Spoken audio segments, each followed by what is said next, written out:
I had an issue with my 2007 Yukon.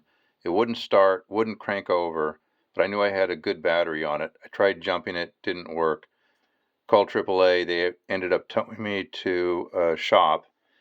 This little unit that I'm showing you right here, this is a shield that's on top of the starter.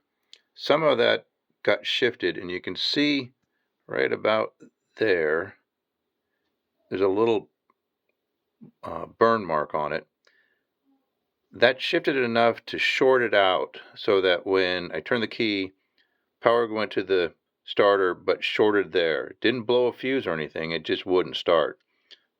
Got it to the mechanic popped this thing off, started, not a problem. So if you're having a problem starting your GMC and you know that the battery is good and it started an hour before, like mine, then check just pulling that little thing off. Get a screwdriver in there, pop it off, and check and see if that's the issue.